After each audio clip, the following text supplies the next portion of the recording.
Buenos días. A nombre de la Comisión Estatal de los Derechos Humanos, les doy la bienvenida a nuestra plática de los lunes.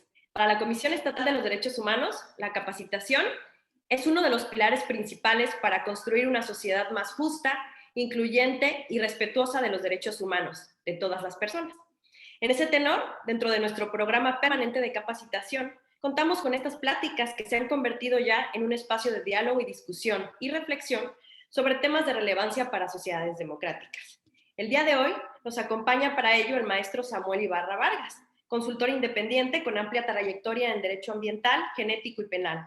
Y pues para darle la bienvenida y darles la bienvenida, está con nosotros el presidente de nuestra comisión, don Juan José Cepeda Bermúdez. Adelante, presidente, por favor. Muchas gracias, muy buenos días.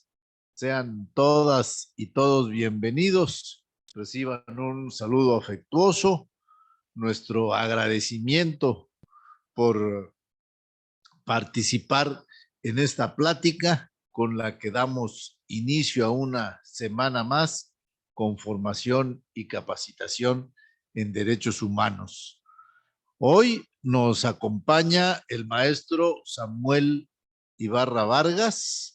Bienvenido y muchísimas gracias por su generosidad, por su apoyo. Maestro Samuel, le agradecemos mucho. Este lunes se abordará una cuestión relevante, el bioterrorismo, y así como sus efectos nocivos para la humanidad y las sociedades en particular. Es decir, el bioterrorismo y los derechos humanos. En el ámbito del respeto y garantía de los derechos humanos, se debe adoptar las medidas necesarias para la bioseguridad y para que la biotecnología y sus avances pues no pongan en riesgo la vida del planeta y del ser humano, sino que los avances biotecnológicos estén al servicio del ser humano, ¿sí? Al hablar de temas como este, se puede experimentar una sensación de inseguridad, de miedo, una sensación desagradable, pero hay que transformar el miedo por una acción razonada y colectiva, porque el miedo es justamente el caldo de cultivo para los actos de violencia. ¿Sí? En la CDH, aquí en la comisión, lo hemos manifestado. Creemos que la prevención es el camino y que los derechos humanos son la herramienta adecuada para disminuir la tendencia violenta que se presenta en el ser humano. Por ello, siempre invitamos a que hagamos del respeto a los derechos humanos un estilo de vida. Sean todas y todos bienvenidos a esta interesante plática y muchas gracias nuevamente al maestro Samuel Ibarra Vargas por su participación. Señor presidente, muchísimas gracias. Es un honor el poder estar con ustedes. Es un gusto el poder compartir algunos puntos de vista. Le agradezco a la licenciada también Mariana Piña el haberme contactado y bueno, pues felicitarlos porque se estén haciendo este tipo de charlas virtuales donde podemos llegar a mucha gente, afortunadamente, y comentar temas de relevancia y que están totalmente vinculados con derechos humanos, por supuesto. Entonces, pues me permitiré, por respeto al tiempo de todos ustedes, iniciar la charla muy enfocada hoy al tema de bioterrorismo y al tema de derechos humanos, dejando un poco al final el planteamiento de biotecnología para alguna posible charla el día de mañana quizá, en otra ocasión, pero bueno, hoy el tema de bioterrorismo es muy relevante a nivel internacional y ya veremos a nivel nacional también. Primero es hablar de la vinculación justamente con su comisión, doctor Juan José Cepeda Bermúdez. Es muy importante el considerar el tema de derechos humanos relacionados con el tema. Primero, al hablar de derechos humanos relacionados con el tema de bioterrorismo, podemos pensar que es un tema lejano, que es un tema que no se da en México, que a lo mejor es más informativo que preventivo en ocasiones, pero veremos que no, veremos que no. El hablar de bioterrorismo implica hablar de derechos humanos, primero los previstos en el artículo 4, como son derecho a la salud, derecho al ambiente sano y derecho al agua, que recordemos que este derecho constitucional al agua se estableció apenas en el año 2011 de manera expresa.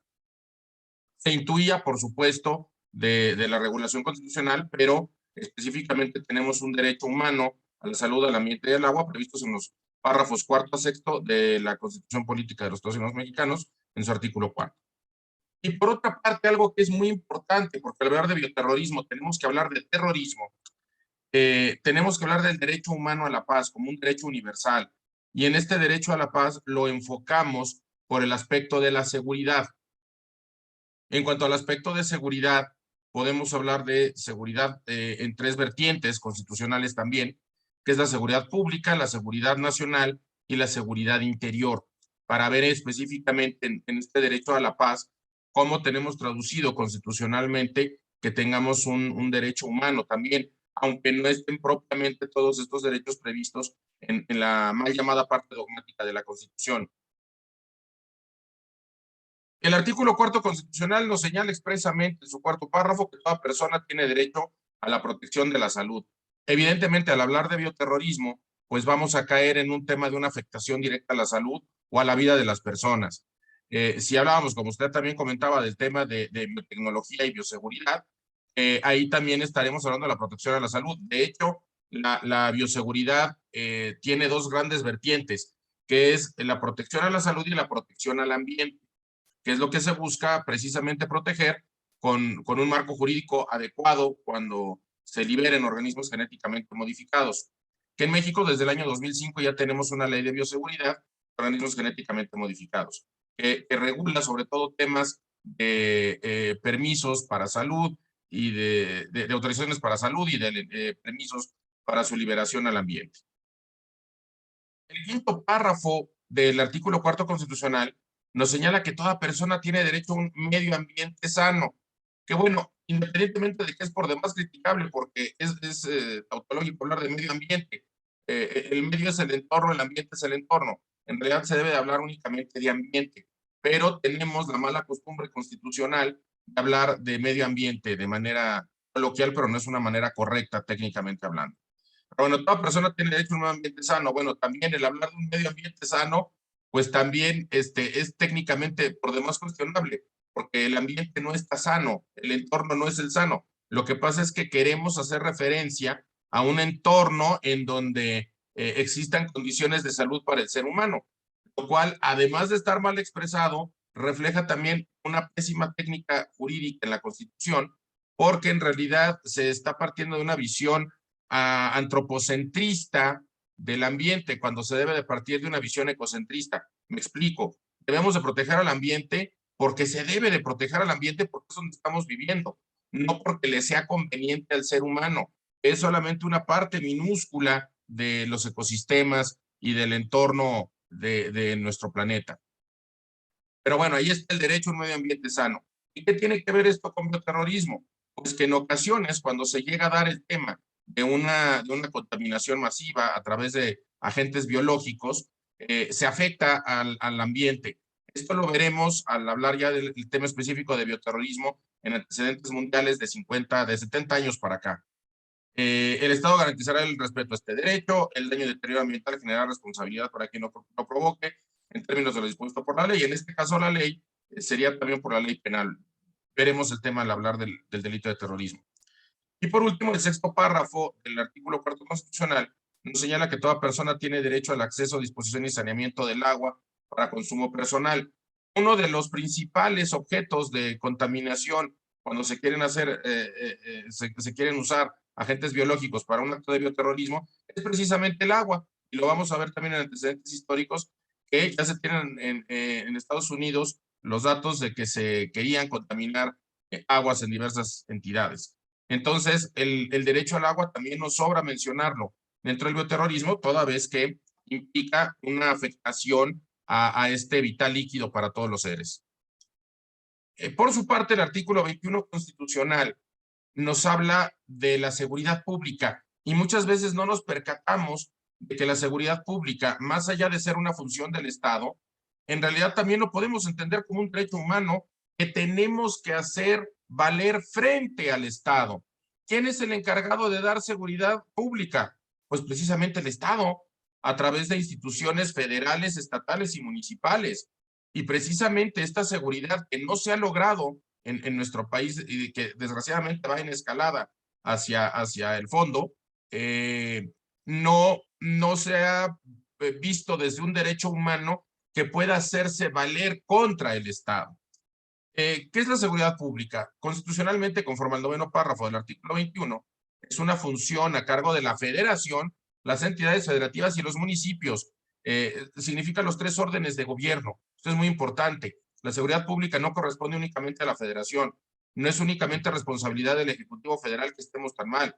No es únicamente responsabilidad de una entidad federativa, del gobierno de la entidad federativa, que se tenga en seguridad. Y no es tampoco responsabilidad únicamente de los municipios, en donde, dicho sea de paso, hay más de 450 municipios en nuestro país que no tienen policía municipal, dicho sea de paso, para ir entendiendo la problemática de la seguridad pública. Y contribuir, y aquí viene la parte importante del derecho humano a la paz, del derecho universal a la paz, así como contribuir a la generación y preservación del orden público. Ojo, también se puede ver desde la perspectiva de ser un derecho humano, el orden público y la paz social, como reflejo del derecho humano universal a la paz. Entonces, ya empezamos a ver que hay un conglomerado de conceptos vinculados con la seguridad pública, en donde se tutelan bienes específicos de la población, como la vida, la integridad corporal, las libertades y nuestro patrimonio. Y todo esto es lo que se puede ver atacado junto con el orden público y la paz social cuando entra el terrorismo y la delincuencia en juego. Ahora, yo hablaba de 3 tipos de seguridad, no únicamente la seguridad pública. El artículo 89 constitucional también nos habla de la seguridad nacional y de la seguridad interior, y nos dice que es una atribución del presidente de la República preservar la seguridad nacional en términos de la ley respectiva y disponer de la totalidad de la Fuerza Armada permanente, o sea, el Ejército, la Armada y la Fuerza Aérea, para la seguridad interior. Entonces, aquí entra la duda, ¿no es lo mismo seguridad pública que seguridad nacional y seguridad interior? Pues no, son 3 conceptos distintos, pero al hablar de seguridad, no podemos hablar únicamente de la seguridad pública, aunque sea el principal concepto cotidiano, porque también tenemos que hacer valer frente al Estado que si es una atribución del Ejecutivo Federal preservar la seguridad nacional, también podemos exigirle como ciudadanos por qué nos está preservando esta seguridad. Y también, al hablar de la seguridad interior, esto normalmente la defensa exterior de la Federación se habla de un entorno de guerra. Ahorita veremos esto cómo se aterriza, pero que en realidad no tiene tanta aplicación ya en el tema de bioterrorismo, ni en el tema afortunadamente cotidiano de que estemos en guerra con algún país. Ahora bien, la Ley de Seguridad Interior, que fue abrogada, definía la seguridad interior como la condición que proporciona el Estado mexicano que permite salvaguardar la permanencia y continuidad de sus órdenes de gobierno e instituciones. La seguridad interior se refería a un tema de proteger a las instituciones del país en general. Pero bueno, esta ley se abrogó.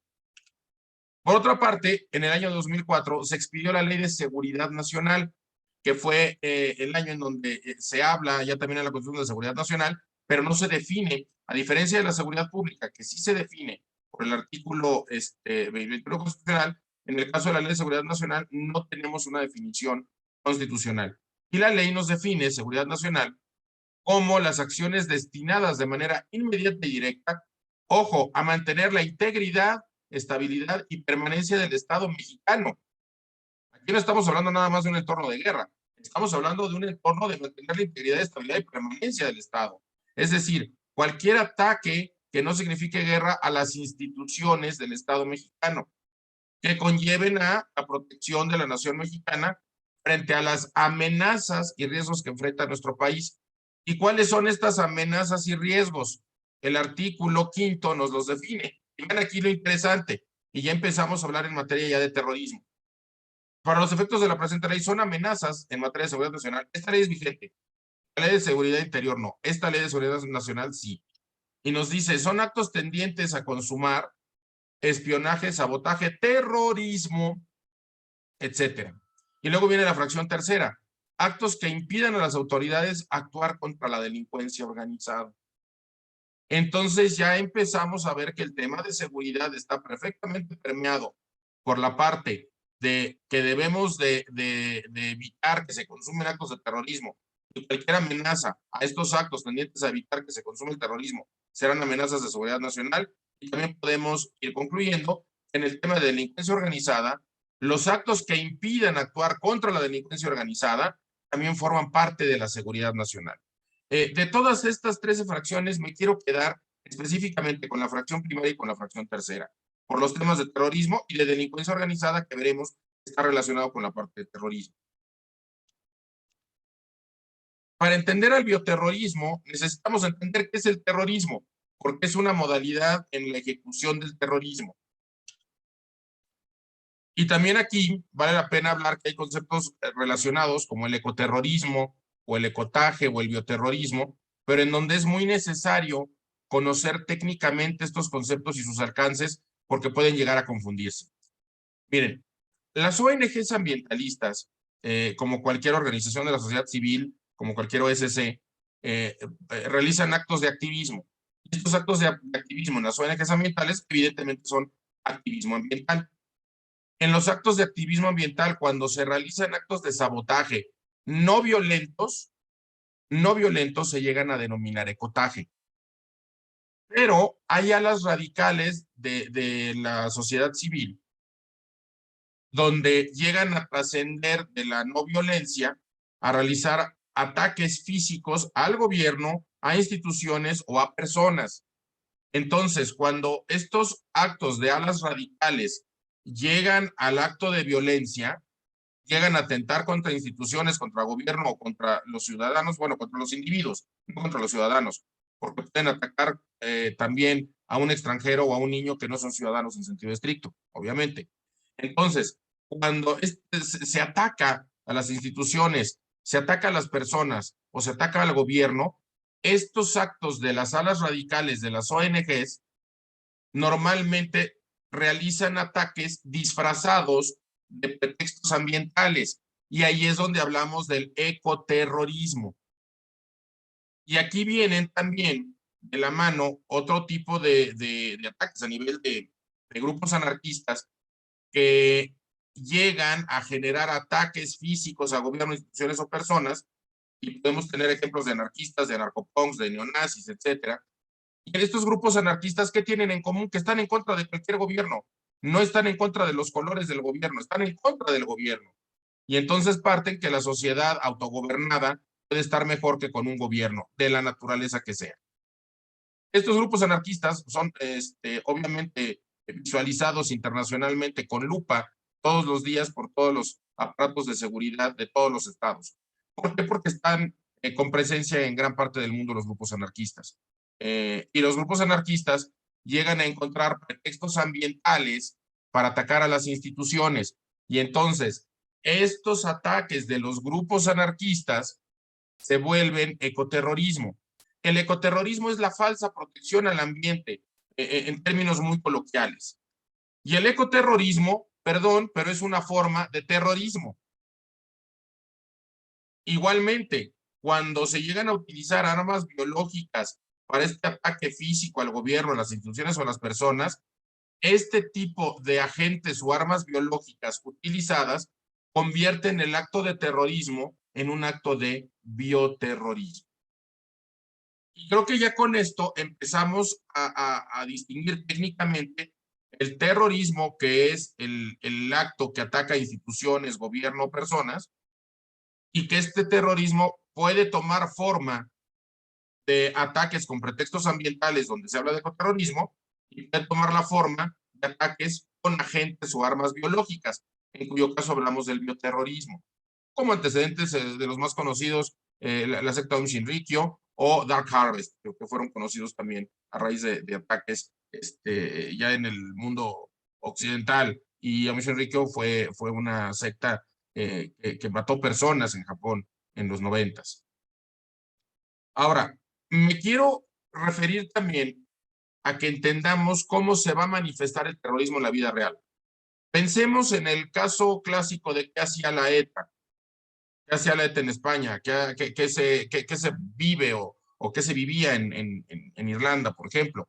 Pues que de un momento a otro había un carro bomba que explotaba, que mataba a las personas que estuvieran cerca, se hacían ataques a sedes gubernamentales, que de pronto explotaban granadas en la calle, en fin. Eso es el terrorismo, es generar terror en la población, por eso se llama terrorismo.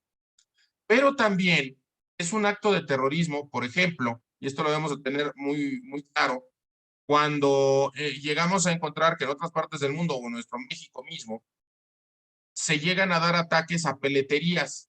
Esto fue algo relativamente común en los 90s. ¿Qué son las peleterías? Las tiendas que venden ropa. Y les ponían explosivos caseros. ¿Para qué? Ah, pues porque se estaba vendiendo la piel de los animales y se mataba animales para algo que no debía de ser. Y se tomaban pretextos supuestamente ambientales de protección a los animales para realizar actos de ataque a las personas, en este caso, personas morales, ¿no? Tiendas, un sector de la población. Y también es común, todavía eventualmente llegamos a escuchar en México, que se detonan bombas caseras en cajeros automáticos. ¿Por qué? Porque esta es una forma de que los grupos anarquistas atacan al monopolio monetario, financiero de las grandes corporaciones del imperialismo, ¿no? Entonces, este tipo de ataques a cajeros, lo que buscan es supuestamente atacar a los bancos como una forma de imperialismo, como una forma de control global de la población por su economía. Estos grupos de ataques anarquistas son también terrorismo, para que tengamos claro todo lo que abarca terrorismo. Ahora, esto es en papel, esto es en la práctica, esto es lo que grupos como bueno, lo que antes era el CISEN, lo que en muchos casos vamos a encontrar que es terrorismo técnicamente. Su servidor tuvo la oportunidad, yo fui fiscal 6 años en la Ciudad de México, yo era fiscal ambiental, por eso tuve contacto con grupos de inteligencia dentro de la misma entonces Procuraduría.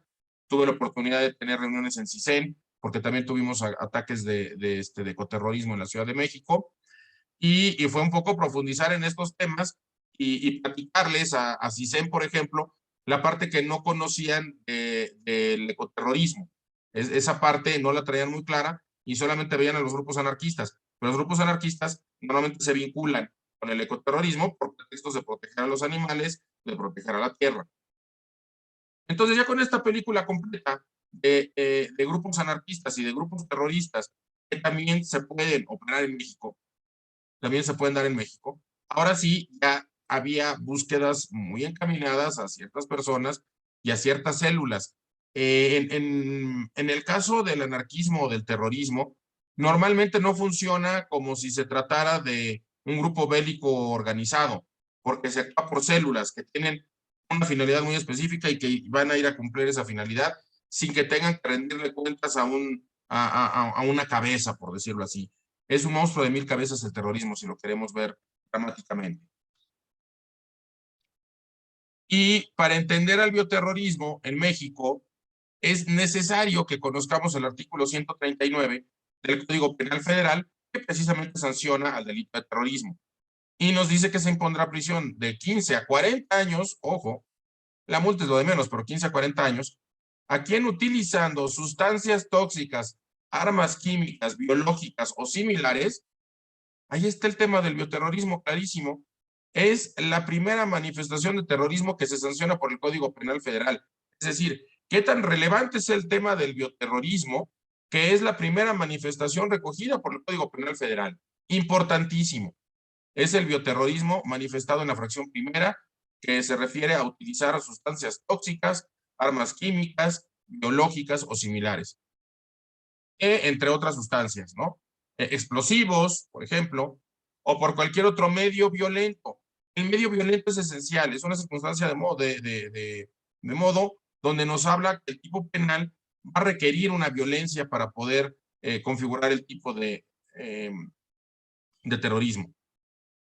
Y se habla de que es realizar actos en contra de bienes o servicios públicos o privados, es decir, Es lo mismo el que ataca una peletería para efectos del terrorismo que el que ataca con violencia a una institución del Estado.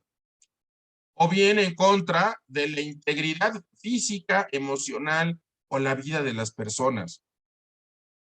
Que produzcan, fíjense, se requiere también un resultado material, es un tipo complejo, que produzcan alarma, temor o terror en la población o en un grupo o sector de ella. ¿Y por qué tocó este tema? Porque hay otro tema que es esencial para derechos humanos. Y me refiero ni más ni menos al tema de ataque a periodistas. ¿Qué acaso los ataques de la delincuencia organizada, donde matan periodistas, no buscan generar el silencio de este sector? Pregunto. ¿Y cuál es la finalidad de esta utilización de sustancias tóxicas, armas químicas o biológicas que se realicen en contra de bienes o servicios o en contra de la integridad física, emocional o la vida de las personas, que produzcan alarma, temor o terror? ¿Cuál es la finalidad? ¿Para qué? Para atentar, ojo, contra la seguridad nacional. ¿Qué es la seguridad nacional? Está prevista en la Constitución, señalada en el artículo 89, pero no definida. Está en el éter, está en el aire. Sabemos que hay un concepto de seguridad nacional adoptado por la Constitución Política de los Estados Unidos Mexicanos, pero su concepto se aterriza ¿en dónde? En la Ley de Seguridad Nacional, que ya vimos. Y especialmente al hablar de amenazas, ya podemos entender que las amenazas cuadran ahora sí perfectamente con lo que se señala aquí en el delito de terrorismo. La finalidad es entonces atacar o atentar contra la seguridad nacional o presionar a la autoridad o a un particular, presionar a la autoridad o a un particular u obligar a este para que tome una determinación. Entonces, vean la complejidad del tipo penal, pero todo lo que abarca. Y concentrándonos en el tema de bioterrorismo, tendríamos que pensar que es una forma de manifestación del terrorismo que a fin de cuentas, al ser una forma de manifestación, tiene que cumplir con el resultado material que se exige para el terrorismo, que es producir alarma, temor o terror. Veremos algunos casos, a ver si la gente se aterroriza o se atemoriza de lo que pasa en nuestro país. Veremos algunos casos, por supuesto, que son difíciles de encontrar en México. Y hablaremos entonces de que la finalidad de esto es precisamente para atentar contra la seguridad nacional o para presionar a las autoridades o para presionar a particulares para que se tome una determinación. Ahí está el resultado, producir alarma, temor o terror. Ahí está la finalidad, atentar contra la seguridad nacional o presionar a la autoridad de un particular. ¿Y el con qué? Con sustancias tóxicas, armas químicas, biológicas o similares. Hasta aquí creo que el marco jurídico ya está muy claro y que hoy tenemos ya, después de haber hablado de la Constitución y de la Ley de Seguridad Nacional, muy claro cómo se engarzan entre sí los conceptos de seguridad nacional previstos en una ley con sustento en la Constitución con el artículo 139 del Código Penal Federal que sanciona el terrorismo. No sé si hasta este momento hay alguna duda, comentario, si más o menos les va haciendo sentido el hablar de terrorismo, de bioterrorismo, de este concepto también medio raro del ecoterrorismo que ahorita profundizaremos. ¿Alguna duda, comentario? Bueno, y creo que al final hay 5 minutos de preguntas y respuestas, ¿no? Tocaremos entonces ya ahí algunos temas entonces. Entonces, cuando vemos cómo van estos temas de la parte jurídica que se engarza se relaciona con la Ley de Seguridad Nacional, ya vamos entendiendo mejor el delito de terrorismo y el entender que una de las formas de su manifestación, uno de los medios utilizados puede ser las sustancias tóxicas, armas químicas, biológicas. Pero bueno, esto no creo que se dé en el país, ¿no? Luego, no sé si alguien recuerde, pero en el año 2008, en una ceremonia, en unas fiestas patrias, tuvieron a bien ciertas personas aventar granadas. Me pregunto yo si esto atentó contra la vida o la integridad de las personas y si les causó temor. ¿Ustedes qué piensan? desde el 2008, ¿eh? O sea, no estoy hablando de únicamente este gobierno. Estoy hablando de que más allá de hablar de críticas a gobiernos, enfrentemos una realidad que debe de resolver nuestro país independientemente de los colores, olores y sabores de los gobiernos que tengamos en los órdenes federal, local y municipal. Es una problemática gravísima que no queremos ver. Desde el año 2008 había claramente señales de que había actos terroristas en México. Y luego ya, si nos queremos ir más para acá, ¿qué pasa en el 2019 en el mismo estado de Morelia, por ejemplo, ¿no? Que vemos que todos los días hay temas de delincuencia, de bloqueos, en fin, de presencia de delincuencia organizada. Encuentran 9 cadáveres colgando en un puente, otros 10 en una avenida cercana, en Uruapan, Michoacán. Ojo, 9 cadáveres. Lo vamos a dejar ahorita ahí el tema. Pero bueno, es como si habláramos en Tamaulipas, que hace 10 años colgaron 9 cadáveres de un puente. 9 cadáveres. Y ya si queremos irnos más cercano, en este año hay balaceras, bloqueos y quema de autos. Reportan amanecer violento en Matamoros en junio. Bueno, esto, déjenme decirles que desgraciadamente es de todos los días. Su servidor era el director general operativo en la UMECA Federal, en Unidad de Medidas Cautelares Federales, y teníamos a nuestro personal de Policía Federal que estaba en 27, 28 entidades federativas para hacer evaluaciones de riesgos procesales y para dar seguimiento a las medidas cautelares y las condicionantes de la suspensión condicional del proceso. En Matamoros, literalmente había ocasiones en los que para llegar a entrevistar personas para hacer una evaluación de riesgo a un centro penitenciario estatal, tenían que salirse del estado, ir por Nuevo León y después entrar ya hacia el norte, hacia Nuevo Laredo. Imagínense en qué estado de inseguridad ya se estaba.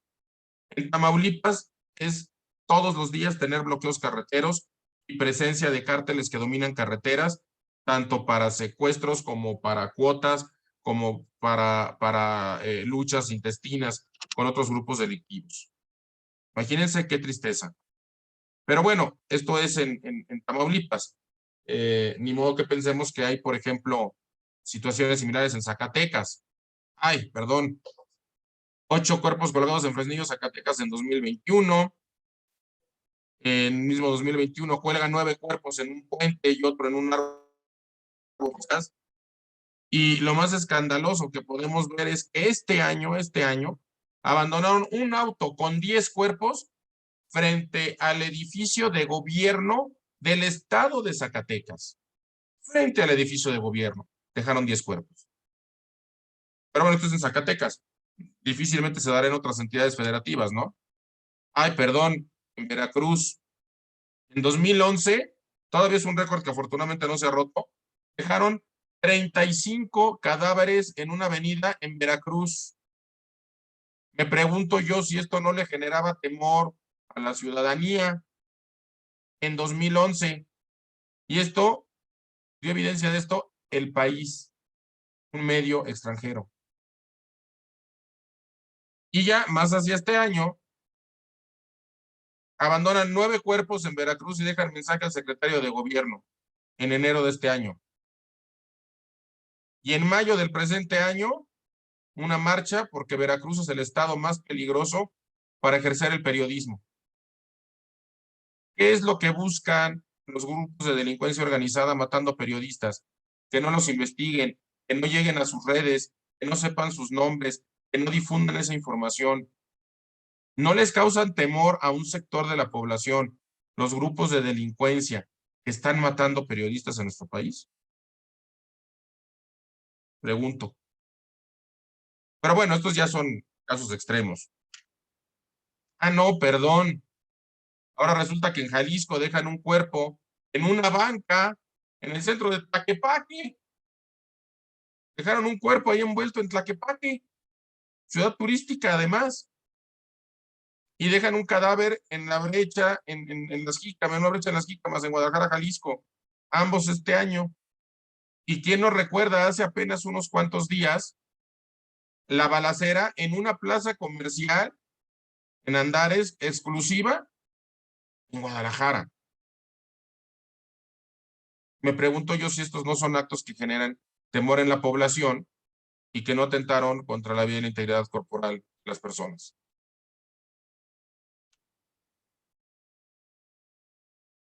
Y si pensamos en otro estado como Hidalgo, que todos pensamos que también es muy tranquilo, además de que se ve invadido por el Huachicol, esa entidad federativa, resulta que tenemos notas como que un comando armado el año pasado irrumpió en un penal de Tula, que fue una noticia conocida nacionalmente, y provocó la fuga de 9 reos. Pero imagínense, o sea, literalmente se metieron al penal, llegaron a atacar para sacar a 9 personas. Eso me pregunto yo si no es un ataque contra las instituciones, porque el sistema penitenciario también es una institución de seguridad pública. Los sistemas penitenciarios no deben de ser vulnerados. Las instituciones de procuración de justicia no deben ser vulneradas. Las instituciones de seguridad pública, policías, de los órdenes federal, estatal, municipal, aunque hoy en lo federal existe la Guardia Nacional, que es el equivalente a, con sus reservas propiamente. Pero el ataque a estas instituciones gubernamentales son actos terroristas. Y por si esto fuera poco, resulta que en el Estado de México, desde hace 2 años, ya se tenía presencia de 4 grandes cárteles que operaban para el tráfico de droga en la entidad y que controlaban los delitos como extorsión, secuestro y cobro de piso.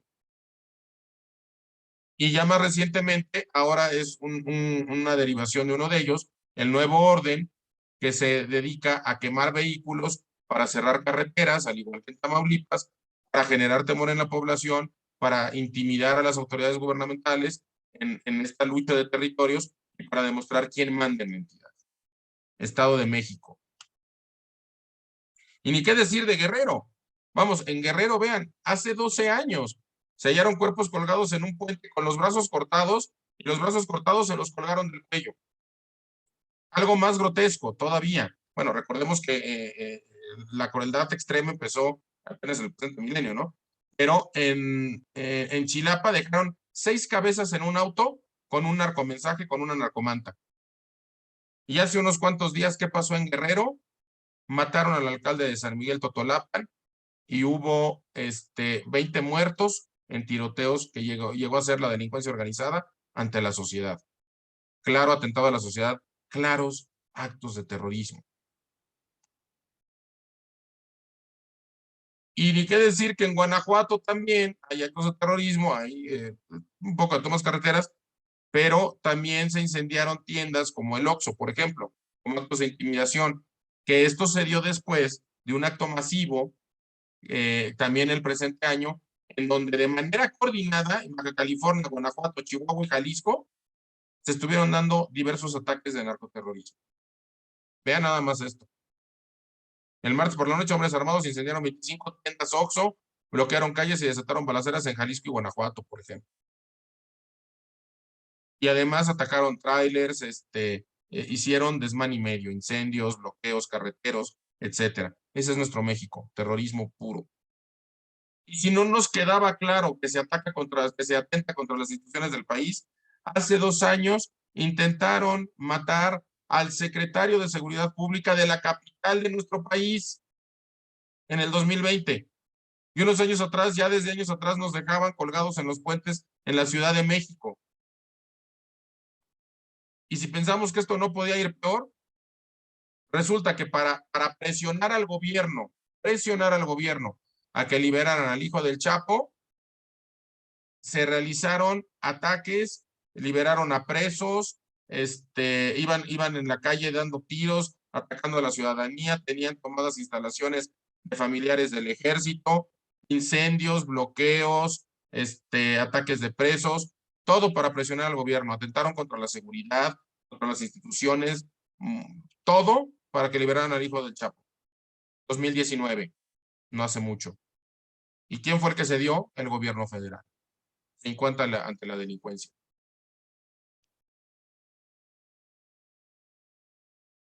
Y si nos queremos ir también a temas de Chiapas, que afortunadamente no ha sido tan golpeada por la delincuencia organizada, pero que ya hay focos amarillos, en Chiapas se dice por el periódico Washington Post recientemente que vive hoy el peor de los mundos posibles, y aquí está un caso de San Cristóbal de las Casas, donde incendiaron un vehículo, como consecuencia del choque de dos grupos armados.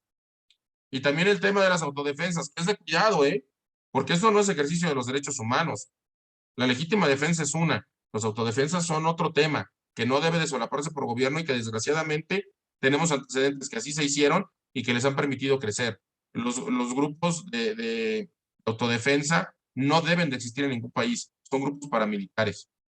Los Altos en Chiapas, nueva zona caliente de violencia en el sur de México. Con esto, creo que ya tenemos un poco claro el panorama de actos claros, evidentes de terrorismo en nuestro país. Ahora, ¿cómo viene el ecoterrorismo? Un poco ya de manera más desenfadada, me gustaría compartirles esta imagen que refleja claramente lo que es el ecoterrorismo. Están realizando actos de crueldad contra las personas para detener la crueldad animal. Bueno, y esto es un poco un tema de que vean desde cuándo, desde el año 2009, ya se daba el ecoterrorismo en México. Este es un reportaje muy interesante que sacó Milenio. La guerrilla vegetariana, le decían. 7 días de ecoterrorismo, los radicales animalistas comienzan hoy una semana de acoso a científicos que experimentan con seres vivos. Ahí está la supuesta finalidad. Recordemos que en un Estado de Derecho el fin no justifica los medios, y nosotros tenemos derecho a un debido proceso, todos. Y si hay personas que piensan que se está actuando ilícitamente, que sigan un proceso jurídico en contra de los laboratorios que no están llevando a cabo prácticas adecuadas de bioética, experimentando, haciendo sufrir animales. También la violencia animal está sancionada en 30 de 32 entidades federativas. Solamente Tlaxcala y Chiapas no tienen tipificado el delito de maltrato animal. Ahí Chiapas, a la Comisión Nacional, la Comisión Estatal de Derechos Humanos, por ahí tienen un buen nicho de actuación también. No está tipificado. Es una de las dos entidades federativas que no tiene tipificado el delito de maltrato animal. Y aquí la vinculación del veganismo, que en origen el veganismo deriva del anarquismo, y esta es la obra máxima, entre comillas, del veganismo, que se refiere a la liberación animal y revolución social, o una perspectiva vegan del anarquismo, o una perspectiva anarquista del veganismo, vinculado con el Frente de Liberación Animal, ALF, el Frente de Liberación Total, o el Grupo de Liberación Animal. Aquí están temas anarquistas vinculados con veganismo. Entonces, por si tienen ustedes o si alguno de ustedes es vegano, en esencia, el origen del veganismo es el anarquismo y el ecoterrorismo, en esencia. Dicen, si el veganismo no es la solución al problema, si esta dieta no tiene un componente político revolucionario. O sea que los que son veganos tienen que ser revolucionarios, si son congruentes con sus principios básicos, ¿no? Y normalmente se ve que hoy el veganismo es hasta una cuestión de código postal, ¿no? Ya es muy fifí el que es vegano. Antes no, los vegetarianos eran una cosa, no, yo no soy vegetariano, yo soy vegano, yo tengo otro estatus, ¿no? Bueno, pues resulta que los veganos normalmente no saben que en su esencia su ideología proviene del ecoterrorismo y del anarquismo.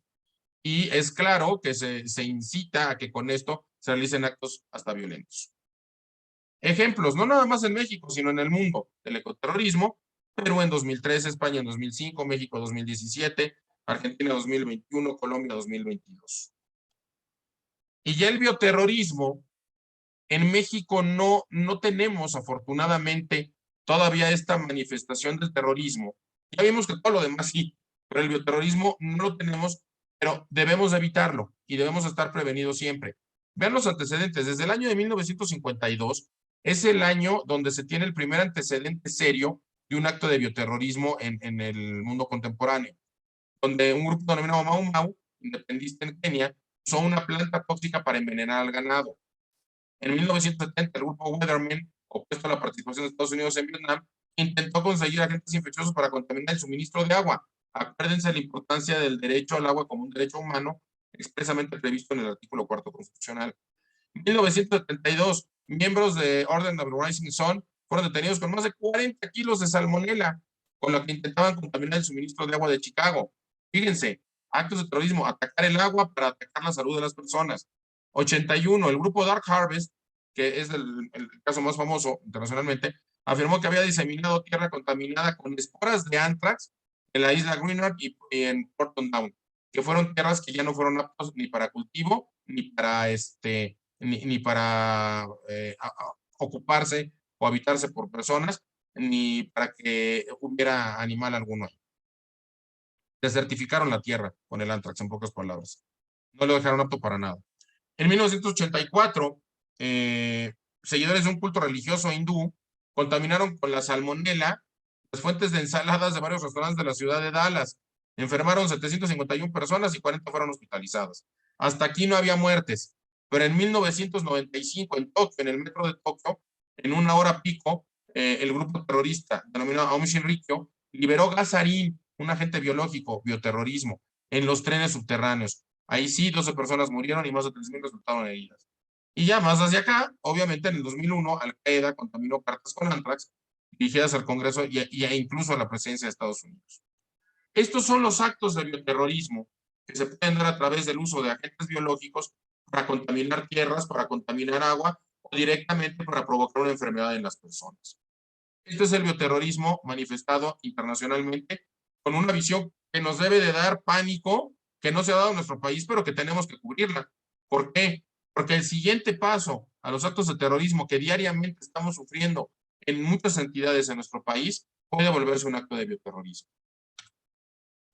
Y ya con esto, bueno, terminaría y solamente me restaría compartirles que en el tema que muy atinadamente comentó el señor presidente, en el caso de los organismos genéticamente modificados, lo que tenemos es un escenario distinto de organismos que al liberarse al ambiente deben de cubrir ciertas formalidades jurídicas previstas en la Ley de Bioseguridad de organismos genéticamente modificados, en donde la bioseguridad se refiere específicamente al cuidado a la salud del ambiente derivado de la liberación de estos organismos. En alguna ocasión sería muy útil el que podamos hablar, no de bioterrorismo, porque no se relacionan con bioterrorismo, pero sí de bioseguridad, porque son temas que se relacionan y que nos hacen ver que no hay nada que temer de los organismos genéticamente modificados, y que en otros países del mundo han generado importantes beneficios incluso ambientales. Por ejemplo, la soya que se produce en más del 99% de la soya producida en Brasil es genéticamente modificada. Y hay lugares en Brasil donde se llega a utilizar aplicación cero de plaguicidas. ¿Por qué? Porque ya se está generando que la misma soya se proteja contra una plaga o contra el plaguicida.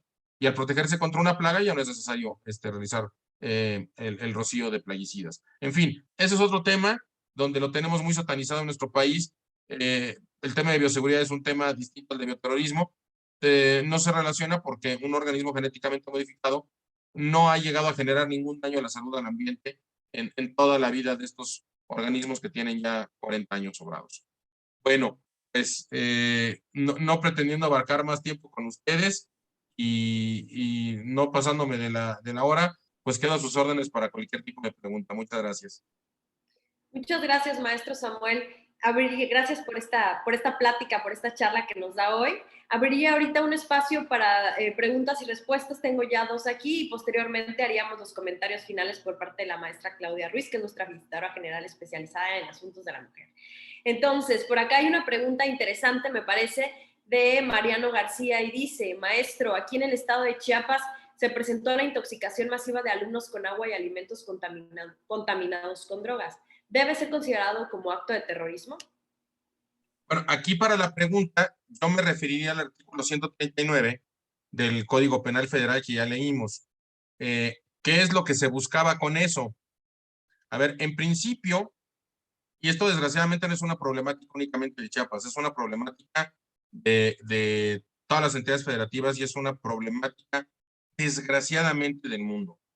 ¿Por qué se les da droga a nuestros jóvenes? Para engancharlos. No es con un fin de generar una presión a la sociedad o una presión a las instituciones. Es con el fin de generar clientes, desgraciadamente. Y esta contaminación también se habló que ha habido intoxicaciones por brownies con marihuana también, ¿no? Entonces, el efecto es el mismo. El efecto es generar una adicción para que estos jóvenes se vuelvan adictos y estén comprando mercancía. Ahora, eso es una forma de terrorismo, no porque no se busca atemorizar a la sociedad. Es una forma de otros delitos, por supuesto, lesiones, hasta tentativa de homicidio. Imagínense, una droga que se pase de lo que les dieron a algunos niños que se intoxicaron, puede haber generado la muerte. Entonces, sí es otro tipo de delitos, pero yo pondría en tela de juicio que se tratara de un acto de terrorismo por la finalidad perseguida y por el resultado que se buscaba. Y evidentemente hay una afectación a la salud, pero eso no quiere decir que se tenga la finalidad de atacar a alguna institución o de presionar al gobierno o de presionar a particulares. Se está buscando un mercado el más desleal que hay, que es atacar a nuestros jóvenes y a nuestros niños. Pero es un delito distinto. Yo le veo una finalidad distinta. Muchas gracias, maestro. Hay otra pregunta por aquí y dice, aterrizando el tema de José Ramón Rodríguez, aterrizando el tema de la conferencia a tiempos actuales, en su opinión personal, ¿estima viable que se pudiera encuadrar el delito de bioterrorismo por parte del Estado por falta de aplicación de vacunas contra COVID o viruela del mono a la población en general, para con ello provocar el llamado efecto rebaño? No, no, no. A ver, esa es una excelente pregunta, ¿eh? A ver, esto se tiene como antecedente no nada más de la vacuna de la viruela del mono, de la vacuna contra el COVID, cuando se tomaron las políticas públicas absurdas y totalmente minimizando la problemática global, cuando sucedió en el año 2020.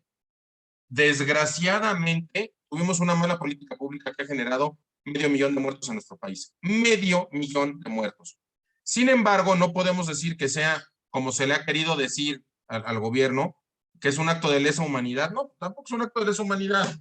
No es un acto de lesa humanidad, es un acto de irresponsabilidad y de un mal gobierno y de un desgobierno, si lo queremos ver muy dramáticamente, pero no va vinculado al tema de generar una afectación a un grupo de la población. Tampoco, que fue en el caso del COVID, mucho de lo que se decía, bueno, tampoco en este caso quiere decir bioterrorismo, porque no se está dejando de utilizar un agente biológico o no se está utilizando un agente biológico para presionar a la población o para generar algún efecto en un sector de la población o presionar al gobierno porque es el gobierno mismo el que está generando el acto. Entonces, no es un acto de bioterrorismo. Es muy importante que distingamos en este caso un gobierno fallido de un gobierno que esté realizando actos de terrorismo. Yo vería simple y sencillamente que es un acto irresponsable, que es un acto con políticas públicas inexistentes, con cero capacidad del gobierno para atender problemáticas de la población, pero eso no quiere decir que sea un delito de bioterrorismo. Muchas gracias, maestro. Y abriría esta última pregunta por motivos de tiempo y dice, ¿las marchas en general que se manifiestan a través de la violencia se consideran una forma de terrorismo? Y ahí sí, desgraciadamente, también estamos viviendo tiempos en los que el Estado teme usar la fuerza, pudiendo utilizarla, porque también está garantizado, hay una ley sobre el uso de la fuerza de instituciones de seguridad pública, y hoy se teme usar la seguridad pública por los efectos políticos, no porque no se pueda utilizar. A ver, perdón, y yo fui fiscal 6 años, estuve vinculado con la Comisión Nacional de Seguridad por estar con el sistema penitenciario, tuve compañeros del sistema penitenciario, tuve compañeros de Policía Federal, y si hay alguien a quien admiro es a los policías. Y a mí me enerva ver que había mujeres policías que en las marchas supuestamente feministas eran atacadas por otras mujeres que les aventaban granadas, que las golpeaban, y las mujeres policías solamente se dedicaban a repeler la agresión, no se podían ni defender. A mí me enerva ver que un gobierno no tiene los pantalones suficientes como para saber que puede actuar en legítima defensa de la sociedad y de que sin utilizar un uso excesivo de la fuerza, ojo, puede frenar este tipo de ataques. Y se los digo por experiencia, cuando dejamos que un brote de violencia crezca, por temor a enfrentarlo y a ser contundentes, la violencia se va a volver inmanejable. Y eso me pasó en diversos operativos. Lo primero que se hacía era identificar personas violentas, identificar a los líderes de algún movimiento, por ejemplo, que estaban invadiendo un área natural protegida. Y sobre ellos, si hacían algo, inmediatamente podían ser detenidos. ¿Por qué? Desde por ultrajes a la autoridad, porque lo primero que hacían cuando llegábamos era insultarnos, Desde eso hasta aventarnos golpes, patadas, etcétera, se les puede detener. El chiste es que debemos de tener claro estos actos.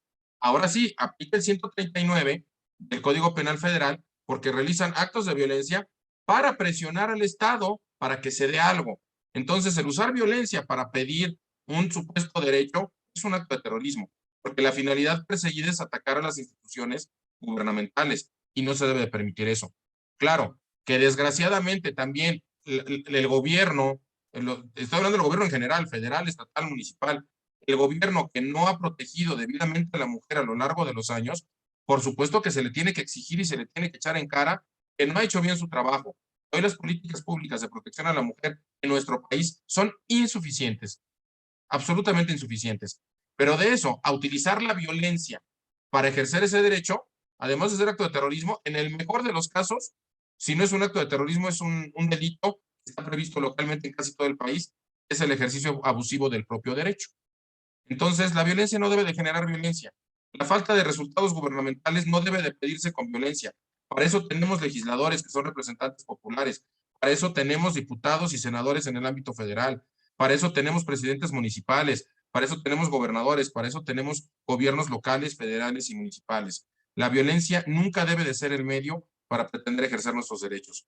Y quien lo pretende utilizar puede llegar a cometer actos de terrorismo, posiblemente.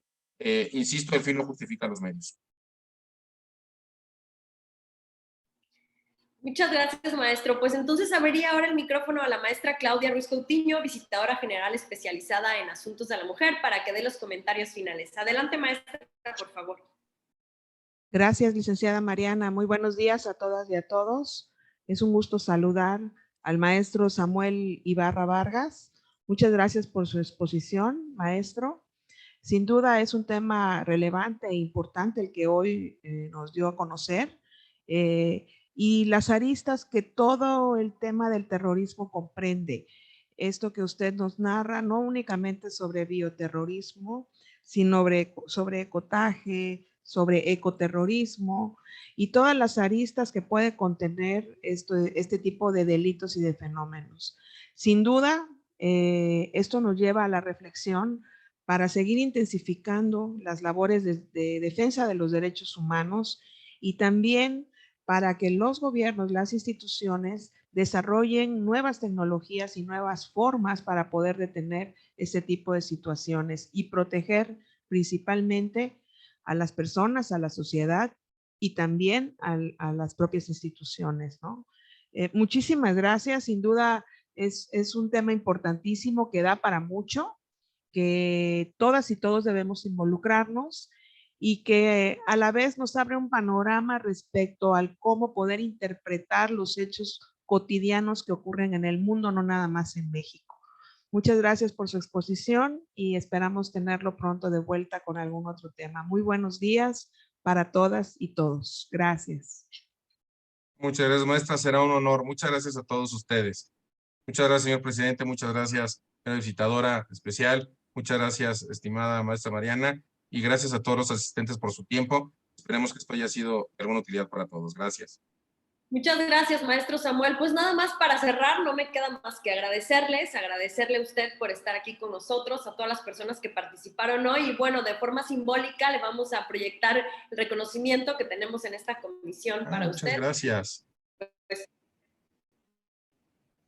un símbolo de nuestra gratitud por haber acompañado esta plática, que ya es usual, y entonces me voy a permitir leerlo brevemente. La Comisión Estatal de los Derechos Humanos del Estado de Chiapas otorga el presente reconocimiento al maestro Samuel Ibarra Vargas por impartir la plática Bioterrorismo y Derechos Humanos a 17 de octubre de 2022, Tuxtla Gutiérrez, Chiapas, y firma don Juan José Cepeda Bermúdez, el presidente de esta comisión. Pues muchas gracias, maestro. Muchas gracias a todas y todos quienes nos acompañaron. Y bueno, pues nos vemos la próxima semana. Muchas gracias. Que tengan una gran semana todos y todos. Hasta luego. Gracias. Hasta luego.